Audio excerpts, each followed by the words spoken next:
హరే కృష్ణ అండి. ఈ కొత్తిమీర చట్నీ కూడా మీకు చూపిస్తానని చెప్పాను కదా, ఈ సామలు దోశలతో పాటు. ఈ కొత్తిమీర ఏమైతే 3 కట్టలండి. ఇది మాత్రం కొత్తిమీర శుభ్రంగా వాటి రూట్స్ అన్నీ కట్ చేసుకొని 3-4 సార్లు ఇసుక లేకుండా కడిగానండి. ఇది చిన్న చిన్న ముక్కలు కట్ చేసుకొని కొంచెం ఆయిల్లోనే వేయించుకోవాలండి. వేసుకున్న తర్వాత దీనికి కావాల్సిన రెసిపీస్ ఏంటంటే, కొంచెం చింతపండు జ్యూసు, అంటే దీన్ని బాయిల్ చేసి వేయాలి, పచ్చిది వేయకూడదు. దీనికి సరిపడా అంటే ఈ మాత్రం చింతపండు పడుతుందండి. ఇది ఏకంగా దగ్గర 5-6 నెలలు కూడా నిల్వ ఉంటుందండి, మీరు జాగ్రత్తగా ఉంచుకుంటే. దీనికి లాస్ట్లో ఇంకేంటంటే మెంతులు 1 స్పూన్ వేస్తామండి. పచ్చడి ఎక్కువ ఉంది కాబట్టి దీనికి 2 స్పూన్ల మెంతులు వేస్తాం. తర్వాత పోపుకి ఆవాలు జీరా వేస్తాం. పచ్చిమిర్చి వేస్తామండి. పచ్చిమిర్చి కూడా చిన్న ముక్కలు కట్ చేసుకుని వేయించుకోవాలి. దానికి రుచికి సరిపడా ఉప్పు, పసుపు, పోపులో ఆవాలు, జీరా, 2 ఎండుమిరపకాయలు. పచ్చడి మొత్తం మీకు అసలు ఎండుమిరపకాయలు వేయాలండి. అది ఇందులోని స్పెషల్. ఇది చాలా బాగుంటుందండి. ఇది మా ఆడపడుచు నేర్పింది. చాలా నచ్చుతుంది మీకు. దోశల్లోకి గట్రా బాగుంటుంది, అన్నంలో కలుపుకు తినచ్చు. చపాతీలో ఒకవేళ కూర చేసుకుపోయినా నంచుకు తింటే బాగుంటుంది.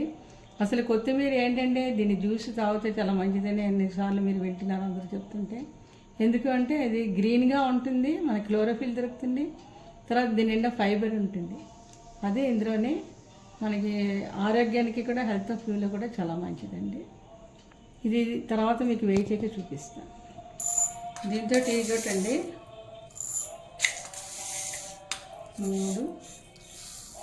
3-4 చెంచాలు వేసాను. అంటే ఈ చెంచాతో అంటే 2 పెద్ద టేబుల్ స్పూన్ అనుకోండి. కొంచెం జస్ట్ వాసనకి ఎక్కువ వేయకూడదు, మళ్ళీ అది డామినేట్ చేస్తుంది. ఇంకో చాలా కొంచెం వేస్తున్నాను చూడండి, అదే వేస్తున్నాను. ఇది ముందర డ్రైగా వేచిస్తాం.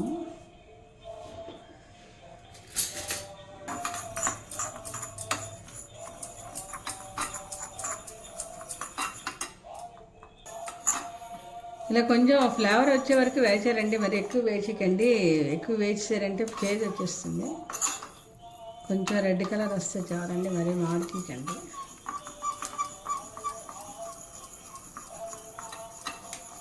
ఇక కలర్ వచ్చే వరకు కొంచెం వేచండి, రెడ్ కలర్. మరి ఎక్కువ మార్చుకుంటే అది మంచి వాసన గుంగులాడుకుంటుంది, ఫ్లేవర్ ఏదైనా.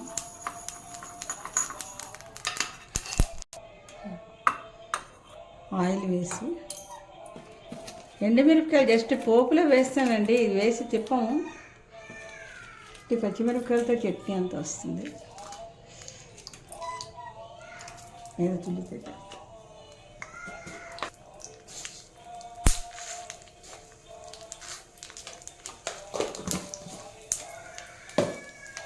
ఇక కొంచెం జీరా అండి. ఇది లాస్ట్లోనే చట్నీ అయిన తర్వాత ఇది పోపుకండి. చిరుపట్లు ఆడితే ఆవాలి, బాగుంటుంది. మరి ఇలాగ వేసి కానీ అది కొంచెం చేదు వస్తుంది కదా, బాగా వేగేటట్టు తీసుకోండి. నూనె గట్టండి మాత్రం వేసుకోవాలి. అది కొంచెం కాగిన తర్వాత ఇది దగ్గర 1/2 కేజీకి పైనే ఉందండి కొత్తిమీర. 1/2 కేజీకి కేజీకి తక్కువ ఉంది. అది నూనె కొంచెం బాగా మరిగిన తర్వాత ఇది ఇందులో వేసేసుకున్న తర్వాత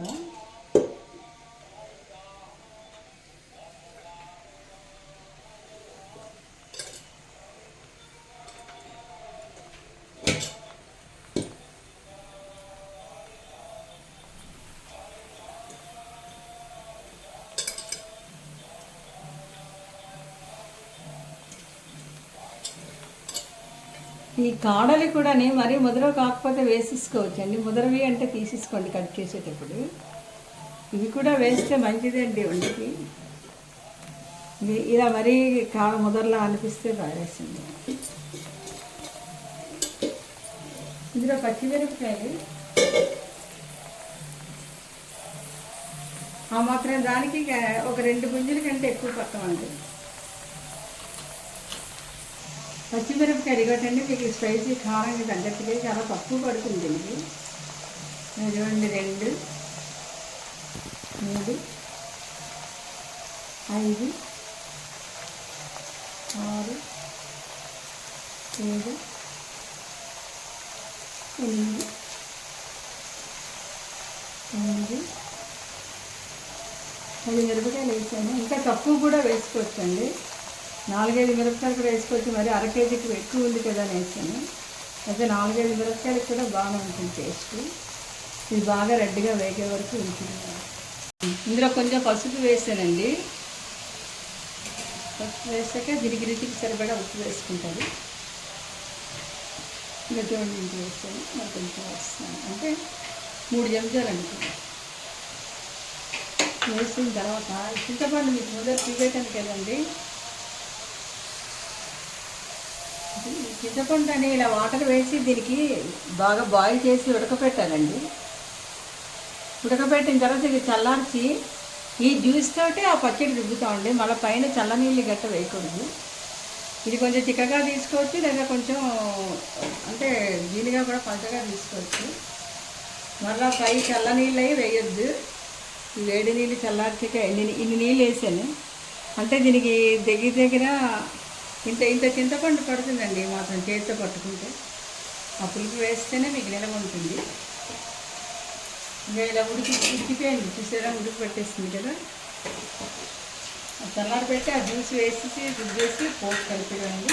ఆ మెంతులు పొడి చేసి కలపచ్చు, లేకపోతే అది మిక్సీ తిప్పుతున్నప్పుడు ఆ మెంతులు కూడా వేసేసి మిక్సీ తిప్పవచ్చు.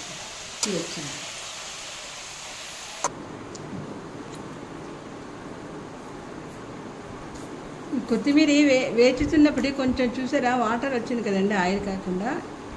ఈ వాటర్ని మన చింతపండు ఉడకపెట్టినప్పుడు ఈ నీరు కొంచెం వేరేగా ఉంచేసి ఈ వాటర్ చింతపండులో వేసేసి మీరు మగ్గు తీసిండి.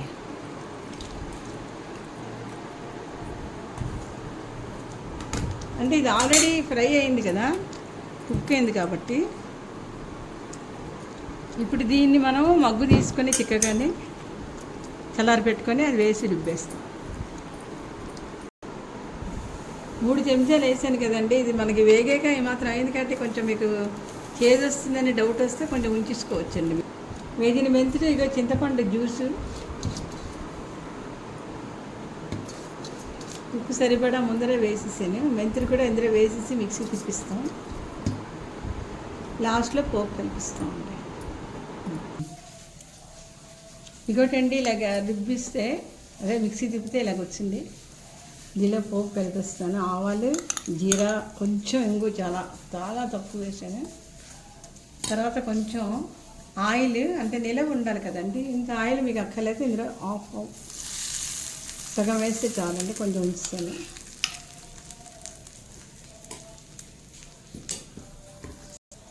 ఇంకోటండి గుమ్మగుమ్మలు కొత్తిమీర నిలవ పచ్చడి.